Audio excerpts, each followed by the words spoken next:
Another day of typing tests. It's my 150th of the day already. Man, I really love this keyboard.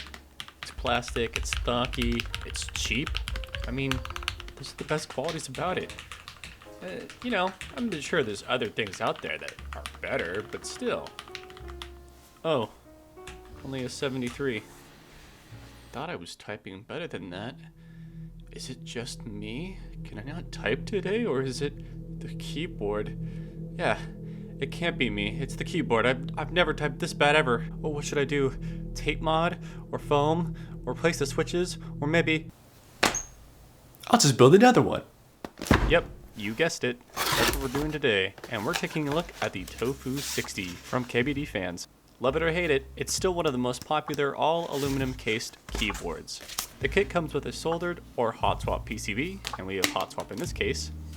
And I chose to get a brass plate with mine, but you have the option of aluminum or polycarbonate as well. Oh, shiny. Because the kit doesn't come with keycaps, I also picked up some from KBD fans as well, which I'll show off later.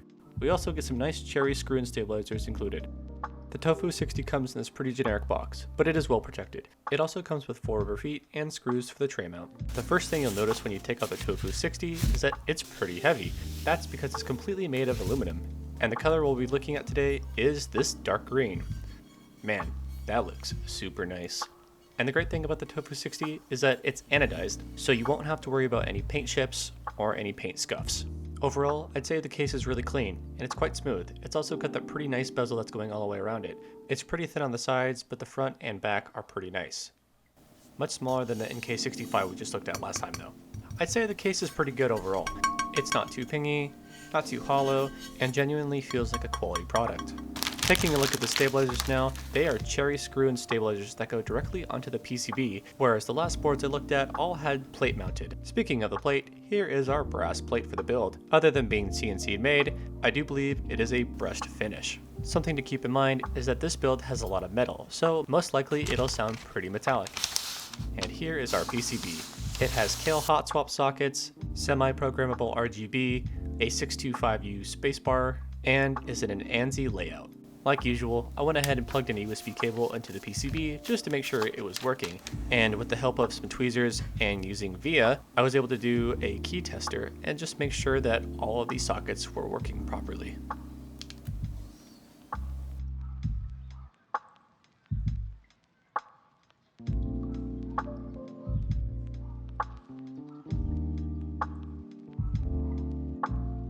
All of which seemed to be fine other than the right alt and right FN. But it was only a matter of programming on VIA and I was able to get that worked out. For this build, we're going to be using the Cobalt Palm switches, which I got from Prime Keyboards. They actuate at 59 grams of force and bottom out at 63 and have a slow spring. So we'll see how that feels. And there really wasn't any stem wobble, so even though I lubed them with Krytox 25G0, I didn't film them this time. I went ahead and put these stabilizers together off camera, but I used Krytox 25G0 for the housing and the stem, and I dipped the ends of the wire in dielectric grease. And now we can put our stabilizers on, and it's pretty simple. Orient the stabilizers so that the hooks on the housing can go through the big holes. And then you're going to go ahead and get the washers and screws, and go ahead and grab the plastic washers because that's going to fit on the back of the PCB where the screws go in. You don't want metal touching the PCB because it could potentially discharge on accident. And with the washer on, start fastening your screw, but be careful, you don't want to over tighten and accidentally damage the PCB. And your stabilizer should look just like this.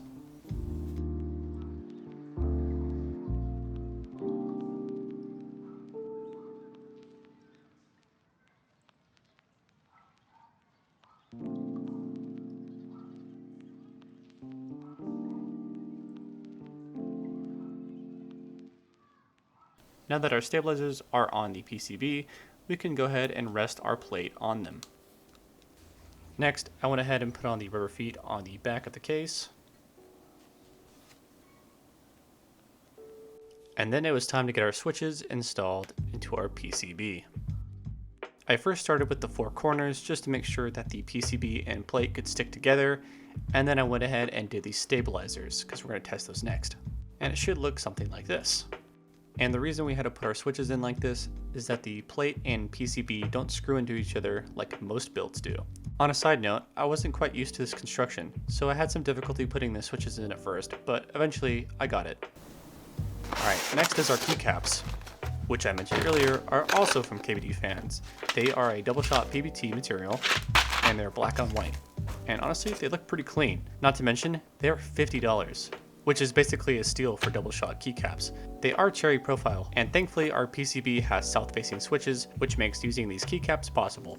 And now is a good time to test out your stabilizers, because if you put the rest of your switches in, you're going to have to take them all out just to access your stabilizers again.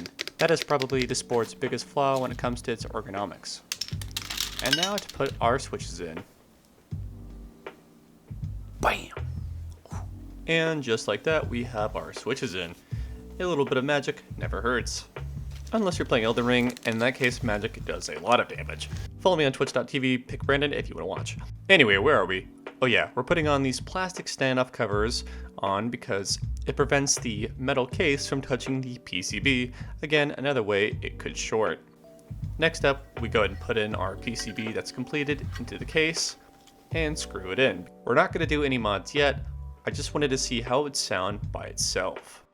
This step is probably the easiest. There are only 6 screws that hold in the plate and PCB, and it's quite simple with the help of our wow stick. And finally, we can put on our keycaps. It's definitely one of the most satisfying parts of doing any build.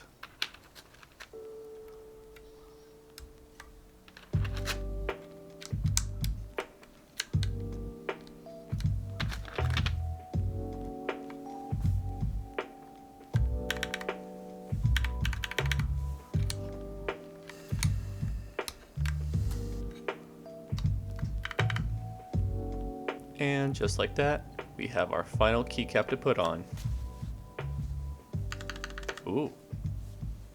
And I gotta say, this was a lot of fun. This was my first Tofu board I ever got, and it's probably my favorite currently out of all my boards, partly because it's aluminum, but also the dark green mixed with the black and the cobalt switches. Hey. And for some reason, all I could think about while building this is maybe even the Master Chief would type on this. Okay, I know that sounds ridiculous, but I'm a nerd. What are you gonna do? Anyways, here's how it sounds.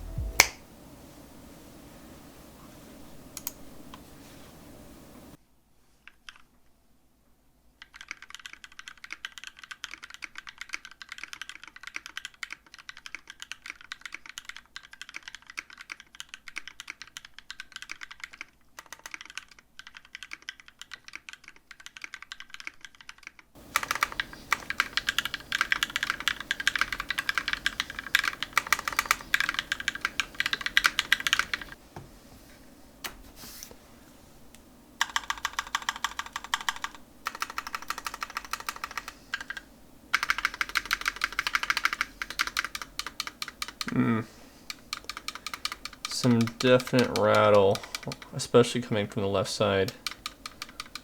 So the wire could be uneven or just, you know, these stabilizers aren't too good.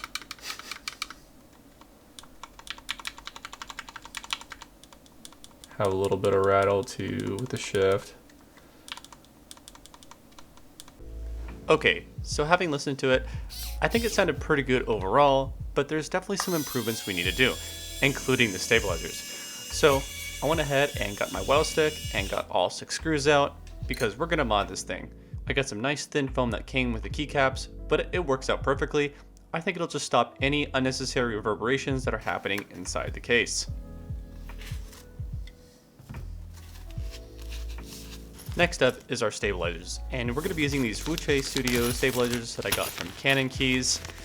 I just didn't think the cherry stabs that came with the kit were going to cut it. And the nice thing about these stabilizers is that they are actually flush on the bottom already, so you don't have to clip them. I lubed the housing and the stems, and I used dielectric grease on the wire, and did the holy mod. So in theory, these should sound a lot better.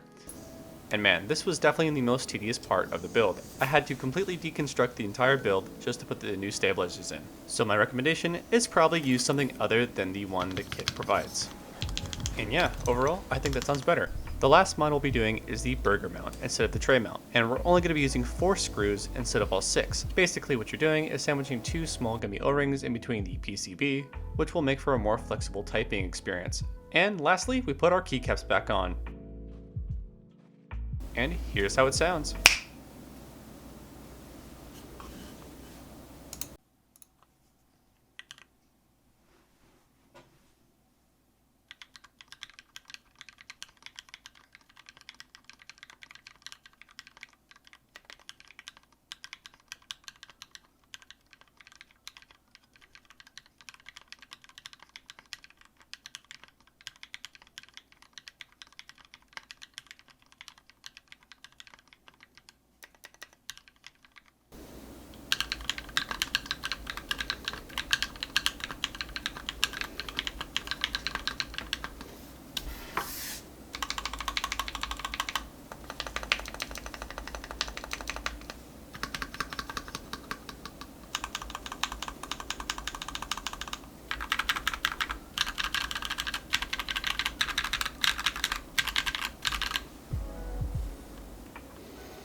So, what'd you think?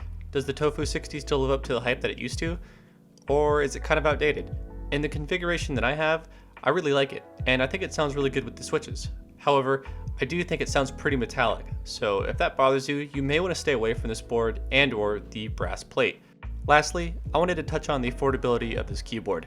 The Tofu 60 can cost anywhere between $159 to $179 depending on the plate you choose, not including the price for keycaps and switches, and tack on an extra $25 for shipping if you buy through KBD Fans directly. So overall, you're looking at about $200 to $300 just to make this keyboard kit.